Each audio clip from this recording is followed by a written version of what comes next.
Hi friends, ഇന്നത്തെ recipe cabbage തോരനാണ്. സദ്യ style cabbage തോരൻ ഉണ്ടാക്കുന്നത് എങ്ങനെയെന്ന് നോക്കാം. അതിനായിട്ട് ഞാൻ ഇവിടെ 300 ഗ്രാം ക്യാബേജ് ആണ് എടുത്തിരിക്കുന്നത്. അത് നല്ലപോലെ കഴുകിയെടുത്ത ക്യാബേജ് ആണിത്.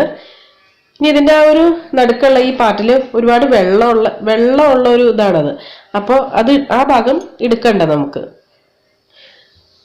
അപ്പോൾ ഇത് ഇങ്ങനെ വേണമെങ്കിൽ ഇങ്ങനെ അരിയാം, ഇങ്ങനെ ചുറ്റി പിടിച്ചിട്ട് ഇങ്ങനെ അരിയാം, അല്ലെങ്കിൽ നമുക്കിങ്ങനെ കൊത്തി കൊത്തി അരിയില്ലേ അങ്ങനെ അരിയാം.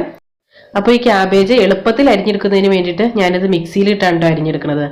അതായത് നമുക്ക് ഫുഡ് പ്രോസസ്സർ ഇല്ലാതെ തന്നെ ഫുഡ് പ്രോസസ്സറിൽ അരിഞ്ഞെടുക്കും പോലെ മിക്സിയിൽ അരിഞ്ഞെടുക്കാൻ പറ്റും. അപ്പോൾ അതിന് വേണ്ടിയിട്ട് ഇതുപോലെ ഇങ്ങനെ കുറച്ച് ചെറുതായിട്ടൊന്ന് അരിഞ്ഞെടുക്കണം. അതുപോലെ നടുക്കുള്ള ഒരു സെൻറ്ററിലുള്ള ഒരു പാട്ടൊന്നും എടുക്കരുത്, അത് നമുക്ക് ആവശ്യമില്ലാത്തതാണ്. അപ്പോൾ അതായത് 2 എണ്ണം ആവശ്യമില്ലാത്തതാണ്. പിന്നെ ബാക്കിയുള്ള ഇതുപോലെ തന്നെ ചെറുതായിട്ട് അരിഞ്ഞെടുക്കാം.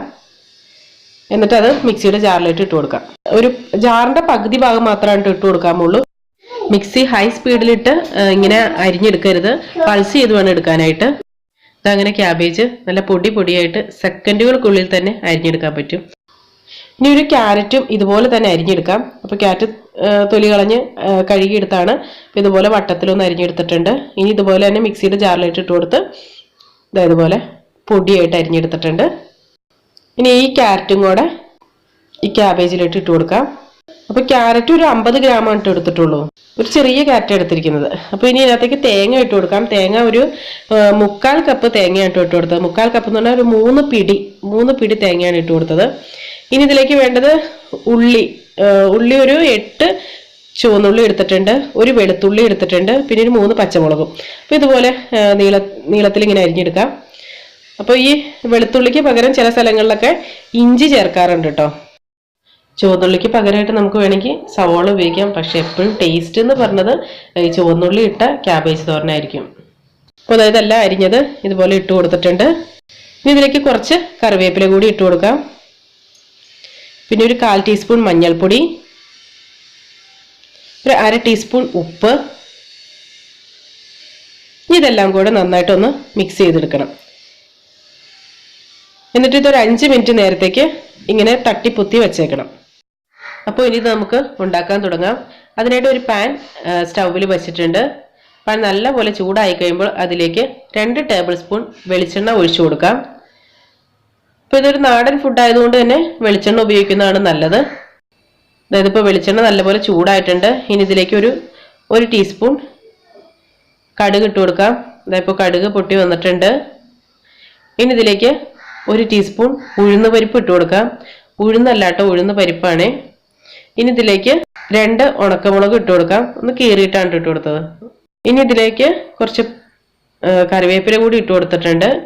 ഇനി നമ്മൾ ആ മിക്സ് ചെയ്ത് വെച്ച ആ ക്യാബേജിന്റെ മിക്സും കൂടി ഇട്ട് കൊടുക്കാം. എന്നിട്ട് ഇത് മൂടി വയ്ക്കാതെ വേണം കുക്ക് ചെയ്തെടുക്കാനായിട്ട്. മൂടി വെച്ചിട്ടുണ്ടെങ്കിൽ ഇതിനകത്തുനിന്നുള്ള വെള്ളമൊക്കെ ഇറങ്ങി വരും. അപ്പോൾ ഒരുപാട് ഇങ്ങനെ വെള്ളമായിട്ടിരിക്കും. അപ്പോൾ അതുകൊണ്ട് ഒരിക്കലും ഈ ക്യാബേജ് തോരനൊക്കെ ഉണ്ടാക്കുമ്പോൾ മൂടി വെക്കരുത്. എന്നിട്ട് ഇത് കണ്ടിന്യൂസ് ആയിട്ട് ഇളക്കി കൊടുത്ത് വേവിച്ചെടുത്ത് വെച്ചാൽ മതി. ക്യാബേജിനൊന്നും ഒരുപാട് വേവൊന്നുമില്ല കേട്ടോ, പെട്ടെന്ന് തന്നെ കുക്കായി കിട്ടും. ഉപ്പൊക്കെ കുറവുണ്ടെങ്കിൽ കുറച്ച് ഉപ്പൊക്കെ ഇട്ട് കൊടുക്കുക. ഇതിനകത്ത് ഇപ്പം എല്ലാം കറക്റ്റാണ്, ഒന്നും ചെയ്യാനില്ല. ഇനിയിപ്പോൾ ഇത് നമ്മൾ ഇളക്കി വരുമ്പോഴത്തേനും കുറച്ചുകൂടെ നല്ലൊരു കളറായിട്ട് വരും കേട്ടോ. ആദ്യത്തെ ഒരു മഞ്ഞ കളർ കുറച്ചുകൂടെ നല്ലൊരു ബ്രൈറ്റ് ആയിട്ടുള്ളൊരു മഞ്ഞ കളറിലോട്ട് വരും. അപ്പോൾ നമ്മുടെ തോരൻ ഏകദേശമൊക്കെ റെഡി ആയിട്ടുണ്ട്. ഇനി ഇതിൻ്റെ ആ വെള്ളമൊക്കെ പറ്റി നല്ലപോലെ ഒന്ന് വന്നാൽ മതി. പക്ഷെ ചിലവരൊക്കെ ഈ ക്യാബേജൊക്കെ ഇങ്ങനെ പിഴിഞ്ഞ് കളയാനൊക്കെ കാണാം. അത് ഒരിക്കലും അങ്ങനെ ചെയ്യരുതെന്നുള്ളതാണ് ഇവിടെയൊക്കെ പറയാറുള്ളത്. കാരണം വെച്ചാൽ അതിനകത്തുള്ള ഒരു സത്തൊക്കെ നഷ്ടപ്പെടും എന്ന് പറഞ്ഞേക്കാം. ഇപ്പോൾ മൊത്തം വിഷമൊക്കെ ആയിരിക്കാം, പക്ഷെ എന്നാലും എന്തോ പണ്ട് തൊട്ടേ അങ്ങനെയാണ് പറയാറുള്ളത്. അപ്പം ഞങ്ങൾ അങ്ങനെയൊന്നും ചെയ്യാറില്ല. ഇങ്ങനെ ഉണ്ടാക്കിയാൽ തന്നെ നല്ല ടേസ്റ്റാണ് കേട്ടോ ഇതിന്. ഇപ്പൊ നല്ലപോലെ ഇത് കുക്കായിട്ടുണ്ട്, ഓരോന്നോരോന്ന് വിട്ട് വന്നിട്ടുണ്ട്. അപ്പോൾ ഇത് നമുക്ക് ഫ്ലെയിം ഓഫ് ചെയ്യാം. എന്നിട്ട് ഇതൊരു സെർവിങ് ഡിഷിലോട്ട് മാറ്റാം. അപ്പോൾ ഇതെല്ലാവരും ഒന്ന് ട്രൈ ചെയ്ത് നോക്കുക. എന്നിട്ട് ഫീഡ്ബാക്സ് ഒക്കെ അറിയിക്കണം. വീഡിയോ ഇഷ്ടമായിട്ടുണ്ടെങ്കിൽ ലൈക്ക് ചെയ്യുക, ഇഷ്ടമായില്ലെങ്കിൽ ഡിസ്ലൈക്ക് ചെയ്യുക.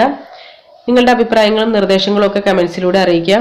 അപ്പോൾ നല്ലൊരു റെസിപ്പിയുമായി വീണ്ടും കാണാം. എല്ലാവർക്കും നല്ലൊരു ദിവസം ആശംസിക്കുന്നു. Thank you for watching Aisha's creations.